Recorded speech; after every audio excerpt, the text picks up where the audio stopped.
आखिर क्या है ये संदेश खाली वायलेंस? तो दोस्तों, अभी तक आपने जितनी भी वीडियो क्लिप्स देखी, ये सारी कोलकाता का एक गांव संदेश खाली की है, जहां पर महिलाओं द्वारा ये प्रोटेस्ट किया जा रहा है। पर टीएमसी के एक पॉलिटिशियन, जिसे आप गुंडा भी बोल सकते हो, उसकी इतनी घिनौनी हरकत लोगों के सामने आती है, जिसको सुनकर आपको बहुत ही गुस्सा आने लगेगा। आज के टाइम पे लोग विकास की बात करते हैं, हम शहरों में तो विकास कर रहे हैं, शहरों में कुछ भी हो जाए लोगों को मालूम पड़ जाता है, लेकिन रूरल एरिया में, गांव खेड़े एरिया में, जहां पर इतनी बड़ी बड़ी चीजें भी हो जाती हैं, तो उन चीजों को दबा दिया जाता है। वहां की पुलिस, वहां के जो पॉलिटिशियन होते हैं, वहां के जो लोकल नेता होते हैं, वो लोग का सपोर्ट पाकर ऐसे गुंडे लोग ऐसे ऐसे कांड करते हैं ना, उन लोगों पर कोई एक्शन लिया जाता है, बस उन लोगों को छोड़ दिया जाता है। तो दोस्तों, बिना टाइम वेस्ट किए हम लोग डायरेक्ट मुद्दे पे आते हैं कि आखिर कोलकाता के उस गांव में, संदेश खाली में, आखिर वहां पर क्या हुआ था, स्टार्टिंग से लेकर अभी तक जानेंगे हम लोग। तो दोस्तों, मेरा नाम है शुभम, तो चलिए शुरुआत से शुरुआत करते हैं। दोस्तों, संदेश खाली गांव के अंदर जो भी हो रहा है, महिलाएं प्रोटेस्ट कर रही है, महिलाओं के साथ जो हुआ है, उसके पीछे का एक ही कारण है,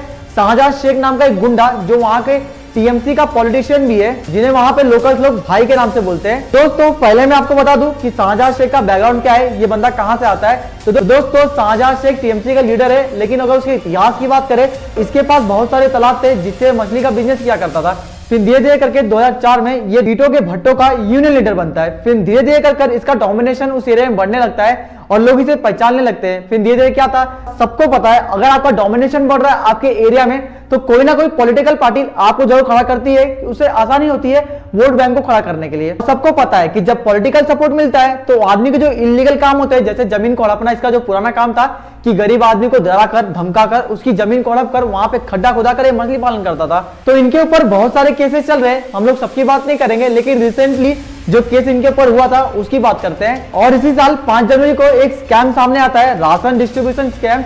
इसको आप ऐसे समझ सकते हो जैसे कि गवर्नमेंट की तरफ से बांटने के लिए 1 किलो आटा आया, उसमें से 200 ग्राम आटे को चुरा लिया जाता था और पब्लिक के बीच में सिर्फ 800 ग्राम आटा आता था, जिससे 200 ग्राम आटे को बेचकर मार्केट में पैसा कमाया जाता है। और इसी वजह से 5 जनवरी को ही संदेश खाली गांव में ईडी की टीम जाती है पूछताछ करने के लिए शाहजहां शेख से, लेकिन उनके जो गुंडे होते हैं वो ईडी की गाड़ियों पर पत्थर फेंकने लगते हैं, ईडी के लोगों के पीछे पड़ जाते हैं, मीडिया के लोगों के ऊपर पत्थर फेंकना शुरू करते हैं, उन्हें वहां से भगा देते हैं वहां। और पुलिस ने वहां लोगों के खिलाफ कोई बड़ा एक्शन नहीं लिया, जिससे ईडी वाले अपना काम कर सके, जबकि वहां के लोकल पॉलिटिशियन ने कहना था कि उनकी लोकप्रियता इतनी है, उसके लिए क्या कर सकते हैं। अरे सब वो गुंडे थे जो उन्होंने ईडी की गाड़ी पर पथराव किए। उसके बाद क्या था, शाहजहां शेख को जैसे ही मालूम पड़ा कि ईडी उसके पीछे पड़ी है, फिर क्या, उसने भागना सबसे अच्छा विचार समझा और वो भाग गया।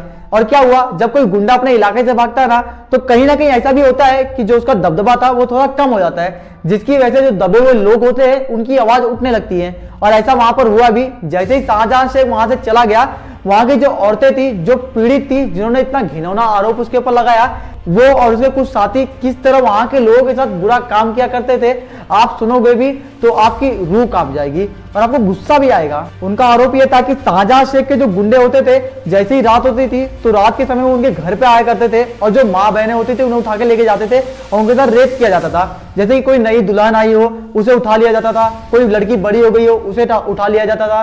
सोचिए, इस तरह के काम वहां पे हो रहे थे, लेकिन वहां के लोकल लोग दबे हुए थे। तो मतलब क्या था कि अगर किसी औरत को उठा लेंगे तो उसे धमकाया जाता था कि अगर उसने किसी को बताया तो उसके पति को, उसके बच्चों को मार दिया जाएगा। सोचिए वहां पर कितने लोगों की माँ बहनें रहा करती थी और वहां पे सब काम हो रहे थे, और वहां के पॉलिटिशियन, वहां की पुलिस सोई हुई थी क्या, समझ में नहीं आता। जैसे शाहजहां शेख की भागने की खबर सुनने में आती है, वैसे ही वहां की जो महिलाएं होती हैं वो अपनी आइडेंटिटी को लोगों को ना दिखाते हुए, उसे बचाते हुए ये सब सारी चीजें मीडिया के सामने आकर बोलती है। लेकिन सोचने वाली बात यह है कि नेशनल मीडिया ने भी इसको जल्दी कवर नहीं किया।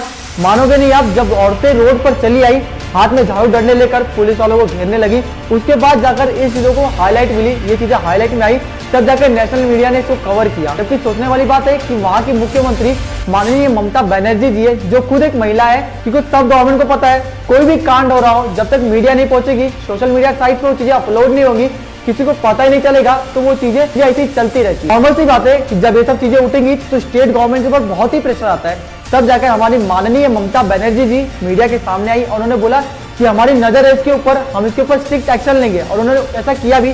अभी आपको लग रहा होगा कि शाहजहां शेख को अरेस्ट कर लिया होगा, उसके लोगों को अरेस्ट कर लिया होगा, लेकिन इसका उल्टा होता है। 2 अपोजिट पार्टी के पॉलिटिशियन को गिरफ्तार कर लिया जाता है, जिसमें बीजेपी के एक लीडर और एक सीपीआई के एमएलए होते हैं, और पुलिस वालों का कहना था कि ये लोगों को भटकाने का काम कर रहे हैं। तो यहाँ पर माननीय ममता बनर्जी जी की सरकार में चोर को छोड़कर जो चोर चोर चिल्ला रहा है उसे गिरफ्तार कर लिया जाता है और संदेशखाली गांव के अंदर पुलिस वालों का पहरा बढ़ा दिया जाता है, जैसा करना भी चाहिए, बड़े बड़े दंगे ना भड़क जाए वहां पर इसके लिए। तो दोस्तों यही सब चल रहा है कोलकाता के अंदर और एक सोचने वाली बात यह है कि आखिर इलेक्शन के 1-2 महीना पहले ही ये सब चीजें बाहर कैसे आ जाती है, किसी का तो जरूर हाथ होगा इसके अंदर। दोस्तों आपको क्या लगता है इस मुद्दे को लेकर, मुझे कमेंट बॉक्स में जरूर बताना। अगर वीडियो अच्छी लगी तो वीडियो को लाइक करके चैनल को सब्सक्राइब कर दीजिए, मैं आपके लिए ऐसे वीडियो और लाते रहूंगा।